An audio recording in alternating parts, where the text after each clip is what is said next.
Hello,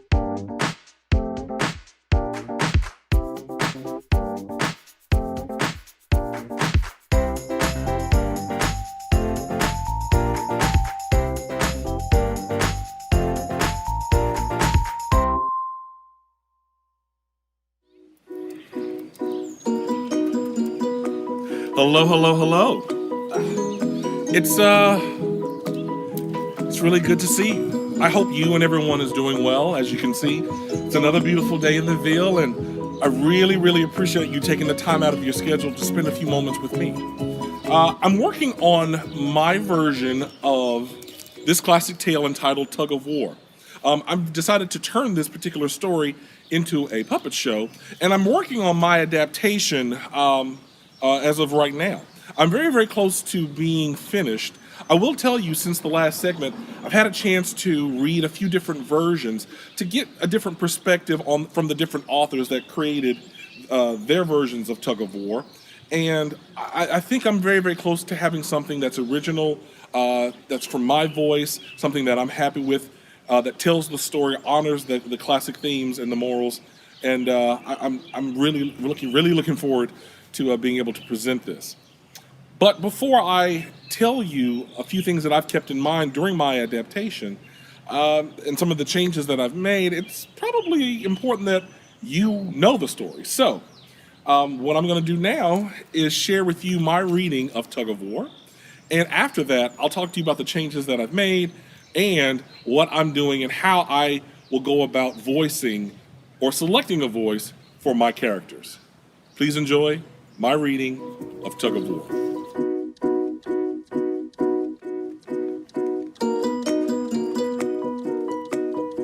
Tug of War by John Burningham. Hare, hippopotamus, and elephant lived together in the forest. Often, when hippopotamus and elephant had nothing better to do, they would be mean to Hare and tease him. Hippopotamus would say to Hare, "What a tiny, wimpy thing you are with those ridiculous ears. All you do is hop around." An elephant would say, "Hare, you really are a feeble idiot. With your twitching nose and whiskers, that's all you have." Now, Hare was getting fed up with hippopotamus and elephant being nasty to him day after day, so he thought of a plan. Hare went first to see Elephant. "Elephant," said Hare, "if we were to have a tug of war, I think I would win." "You must be joking, you sickly little twerp," said Elephant. "I am 200 million times stronger than you." Nevertheless, Hare gave Elephant one end of a rope and told him to wait for a tug and then to pull as hard as he could. Hare took the other end of the rope and went down to the river to talk to Hippopotamus. "What on earth do you want now, you silly long-eared big-whiskered nerd?" said Hippopotamus.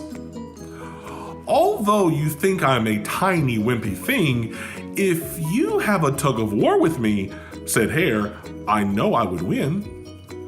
"You? Win against me? You must be joking," said Hippopotamus. "There is no way a little speck like you could possibly win against mighty me."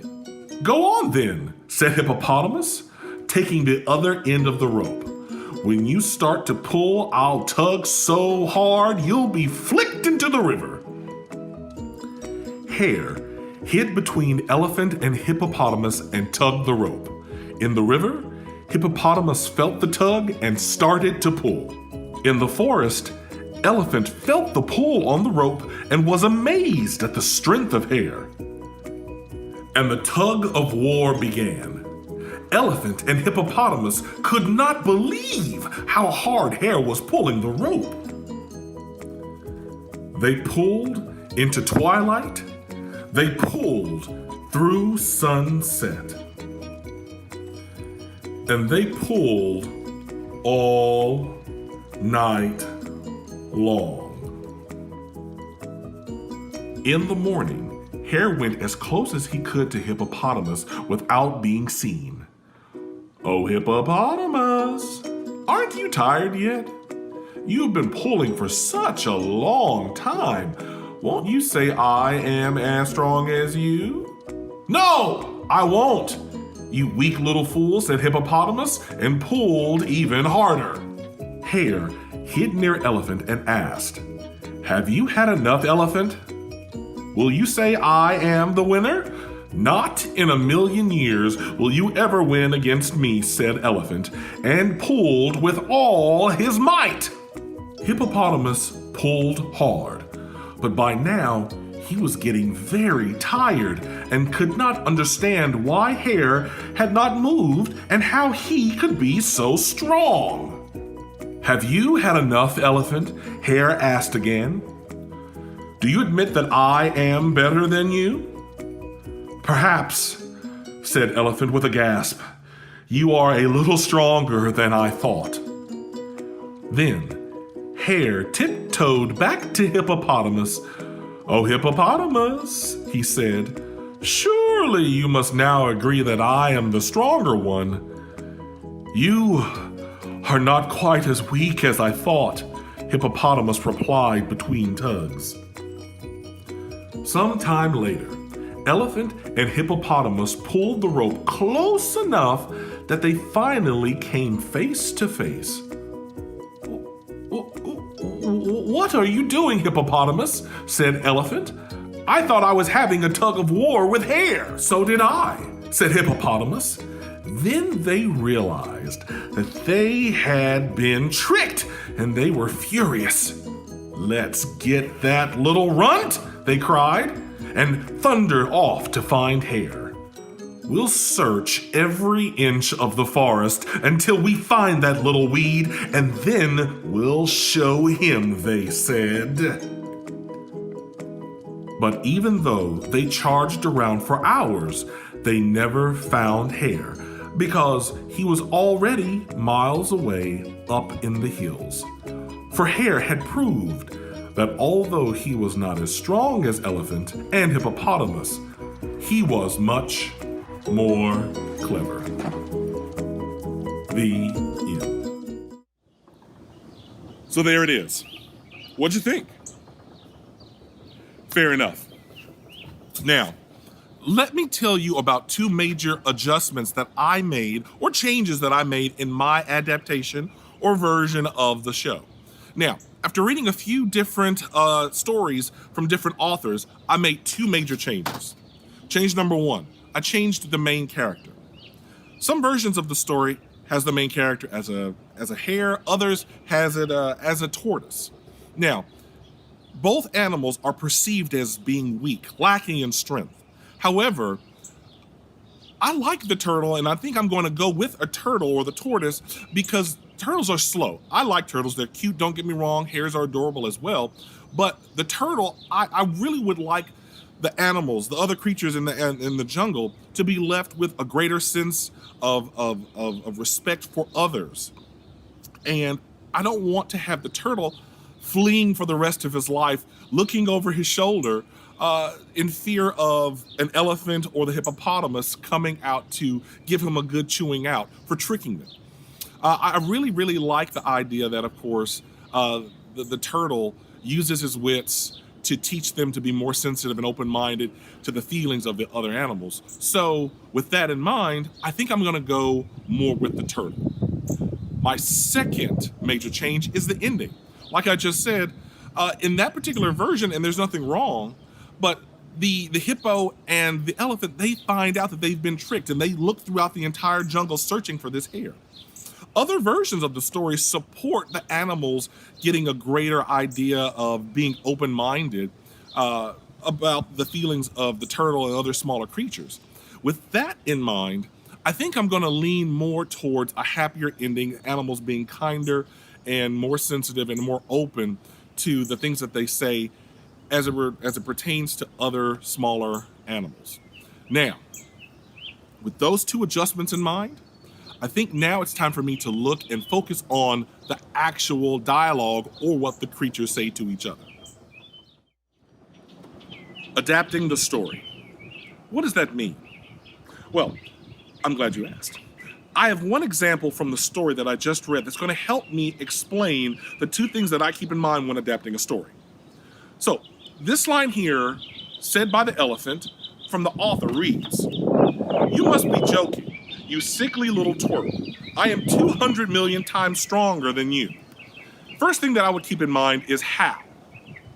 How would I, as the elephant, not the author, but how would I, as Mr. B, playing the elephant, say this one line? Now, I might say something like, not saying it this way, but I would probably say it like, "You must be pulling my trunk. I am way, way, way, way stronger than anyone in this here jungle." That's one way. Now, I said it differently, but it means the same thing. That's one thing. How would I say this in my own voice, or how would I say it differently? The second thing is what? What else would I say? Would I add anything to this? Let's try it again.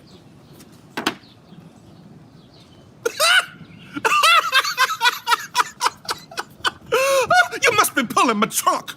I am way, way, way stronger than anyone in this here jungle. You must have some nerve, little turtle."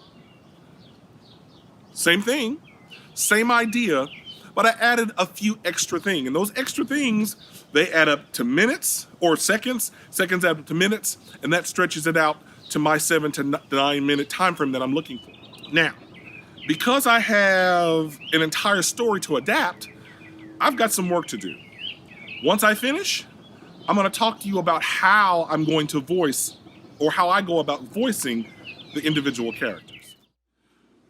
Voicing the character. How do I do it? Well, for as long as I can remember, I've always been taught that it's important to warm up your voice. Your voice is a beautiful instrument, and I'm not just talking about mine. I'm talking about everyone. Everyone has a very unique and very powerful instrument that has to be warmed up if you want to sing, if you want to read, or if you want to, of course, perform.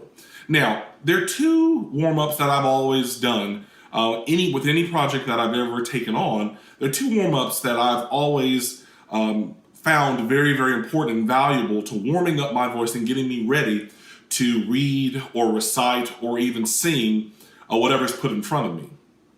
The first thing that I always do, of course, is something that's called plosives. Plosives. Plosives are letters in the alphabet that pop. Not all the letters in the alphabet pop. There are only certain ones. So, my plosives, what I always do, of course, is make sure that I'm sitting correctly. I take a deep breath, get my body ready, full of oxygen, and I recite my plosives. Pa-pa-pa, ba-ba-ba, ta-ta-ta, da-da-da, ka-ka-ka, ga-ga-ga. Pa-pa-pa-pa-pa-pa-pa-pa-pa-pa-pa-pa, ba-ba-ba-ba-ba-ba-ba-ba-ba-ba-ba, ta-ta-ta-ta-ta-ta-ta-ta-ta-ta-ta, da-da-da-da-da-da-da-da-da-da, ka-ka-ka-ka-ka-ka-ka-ka-ka-ka, ga-ga-ga-ga-ga-ga-ga-ga-ga-ga. Now, plosives, these letters, they exist in different parts of the mouth. For example, I'm going to take my pinky and watch this. I'm going to allow certain parts of my inner mouth to work and exercise and stretch different parts of the alphabet. The P lives and exists on the very, very tip of the lip. And as I go through the plosives, they go further and further inside my mouth. So, pa pa pa pa pa pa pa pa pa pa pa pa, ba ba ba ba ba ba ba ba ba ba ba, ta ta ta ta ta ta ta ta ta ta ta, da da da da da da da da da da da, ka ka ka ka ka ka ka ka ka ka ka ka, ga ga ga ga ga ga ga ga ga ga ga.